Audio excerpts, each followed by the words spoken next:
Welcome to AP power news. Anakapalli MP బరిలో ముత్యాల వెంకటేశ్వరరావు త్వరలో రాజకీయ ప్రవేశం అనే పదానికి ఫుల్ స్టాప్. 2-3 రోజుల్లో రాజకీయ అరంగేట్రాన్ని అధికారికంగా ప్రకటన. అభిమానుల సమక్షంలో ప్రధాన పార్టీ కండువా కప్పుకున్న ఎంవీఆర్. ఎన్నికలు సమీపిస్తున్న వేళ ఎంవీఆర్ అభిమానులకు శుభవార్త. అనకాపల్లిలో గత కొన్ని నెలలుగా ఎంవీఆర్ రాజకీయ అరంగేట్రంపై అనేక ఊహాగానాలు చక్కర్లు కొడుతున్నాయి. అలాంటి ఊహాగానాలన్నింటికీ 2-3 రోజుల్లో ప్రముఖ వ్యాపారవేత్త ముత్యాల వెంకటేశ్వరరావు చెక్ పెట్టమన్నారు. ఇప్పటి వరకు అనకాపల్లి జిల్లాలో అనేక సేవా కార్యక్రమాలు చేస్తూ ఎంవీఆర్ జిల్లా ప్రజలకు అత్యంత ఆప్తుడిగా చేరువయ్యారు.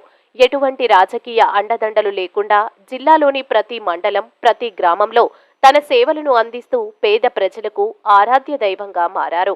అన్నదానం, వస్త్రదానం, ఉచిత అంబులెన్స్, ఉచిత తీర్థయాత్రలు, మెడికల్ క్యాంపులు ఇలా ఒకటేంటి, ఎవరికి ఎలాంటి సహాయం కావాలన్నా ముందున్నానంటూ అడిగిన ప్రతి ఒక్కరికి సహాయం చేసుకుంటూ నిత్యం ప్రజల్లో మమేకమై ఉన్న ఎంవీఆర్ గారికి రాజకీయంగా కూడా అండదండలు ఉంటే ఈ సేవలను మరింత ముందుకు తీసుకెళ్తారని ఎంవీఆర్ అభిమానులు ఆనందం వ్యక్తం చేస్తున్నారు. Please subscribe our channel AP Power News.